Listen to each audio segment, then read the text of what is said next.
ಹೆಬ್ಬಗೋಡಿಯಲ್ಲಿ ನಡೆದಂತಹ rave party ಪ್ರಕರಣಕ್ಕೆ ಸಂಬಂಧಪಟ್ಟ ಹಾಗೆ ತೆಲುಗು ಪೋಷಕ ನಟಿ ಹೇಮಾಗೆ ಡ್ರಗ್ ಪಾಸಿಟಿವ್ ಬಂದಿದ್ದು ನಿಮಗೆ ಗೊತ್ತೇ ಇದೆ. ಪಾಸಿಟಿವ್ ಬಂದಂತಹ ಹಿನ್ನೆಲೆಯಲ್ಲಿ ನೋಟಿಸ್ ಅನ್ನ ನೀಡಿದ್ರು ಸಿಸಿಬಿಯ ಅಧಿಕಾರಿಗಳು. ವಿಚಾರಣೆಗೆ ಹಾಜರಾಗೋಕೆ ನೋಟಿಸ್ ನ ನೀಡಲಾಗಿತ್ತು. ಆದರೆ ಅನಾರೋಗ್ಯದ ಕಾರಣವನ್ನ ನೀಡಿ ಈಗ ವಿಚಾರಣೆಗೆ ಗೈರಾಗಿದ್ದಾರೆ ನಟಿ. ಅಲ್ಲದೆ ಸಿಸಿಬಿ ಮೇಲೆಯೇ ಒತ್ತಡ ಹಾಕಿಸುವಂತಹ ಪ್ರಯತ್ನವನ್ನ ನಟಿ ಹೇಮಾ ಮಾಡ್ತಿದ್ದಾರೆ ಅನ್ನುವಂತಹ ಮಾಹಿತಿ ಲಭ್ಯವಾಗ್ತಾ ಇದೆ. ತೆಲುಗು ನಟಿ ಹೇಮಾ ಅವರ ಮತ್ತೊಂದು ಕಳ್ಳಾಟ ಬಯಲಿಗೆ ಬರ್ತಾ ಇರೋದು. ಹೇಗೆ ಅಂದ್ರೆ ಪ್ರಭಾವಿಗಳಿಂದ ಹೇಮಾ ಕರಿಯನ್ನ ಮಾಡಿಸ್ತಿದ್ದಾರೆ ಅಧಿಕಾರಿಗಳಿಗೆ ಅನ್ನುವಂತಹ ಆರೋಪ ಕೇಳಿಬರ್ತಾ ಇದೆ. ಮೊನ್ನೆಯೇ ವಿಚಾರಣೆಗೆ ಹಾಜರಾಗುವಂತೆ ನೋಟಿಸ್ನ ಕೊಡಲಾಗಿತ್ತು. ಆದರೆ ಅನಾರೋಗ್ಯದ ಕಾರಣವನ್ನ ಕೊಟ್ಟು ವಿಚಾರಣೆಗೆ ಹಾಜರಾಗಲಿಲ್ಲ.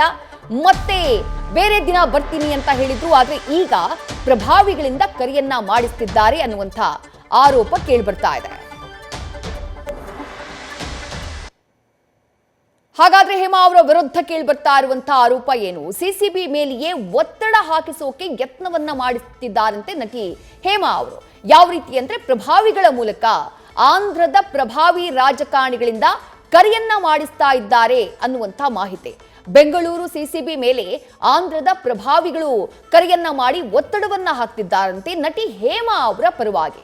ರಾಜಕಾರಣಿಗಳು ಹಾಗೆ ಸಿನಿಮಾ ರಂಗದಿಂದ ಸಿಸಿಬಿಗೆ ಕರೆ ಬರ್ತಾ ಇದೆ ಅನ್ನುವಂಥ ಆರೋಪ ಕೇಳಿ ಬರ್ತಾ ಇದೆ.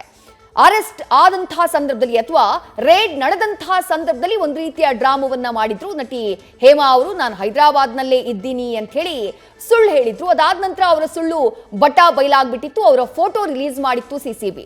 ಅದಾದಂತಹ ನಂತರದಲ್ಲಿ ವಿಚಾರಣೆಗೆ ಹಾಜರಾಗೋದಕ್ಕೆ ಅವರಿಗೆ ನೋಟಿಸ್ನ ಕೊಡಲಾಗುತ್ತೆ. ಆದರೆ ವಿಚಾರಣೆಗೆ ಹಾಜರಾಗಿ ಅಂತ ಹೇಳಿದ್ರೆ ಇಲ್ಲ ನನಗೆ ಅನಾರೋಗ್ಯ ಇದೆ, ಮತ್ತೆ ಮುಂದೆ ಬೇರೆ ದಿನ ಬರ್ತೀನಿ ಅನ್ನುವಂಥ ಉತ್ತರವನ್ನ ಹೇಮಾ ಅವರು ಕೊಟ್ಟಿದ್ರು. ಈಗ ಪ್ರಭಾವಿಗಳಿಂದ ಆಂಧ್ರದ ಪ್ರಭಾವಿಗಳು, ಅದು ಸಿನಿಮಾ ರಂಗದವರು ಹಾಗೆ ರಾಜಕಾರಣಿಗಳಿಂದ ಸಿಸಿಬಿ ಮೇಲೆ ಒತ್ತಡವನ್ನ ಹೇರಲಾಗ್ತಾ ಇದೆ ಹೇಮಾ ಅವರ ಪರವಾಗಿ ಅನ್ನುವಂಥ ಆರೋಪ ಕೇಳಿಬರ್ತಾ ಇದೆ. ನ್ಯೂಸ್ ಫಸ್ಟ್ ನಿರ್ಭೀತಿಯಿಂದ ನಿಮ್ಮ ಪರವಾಗಿ.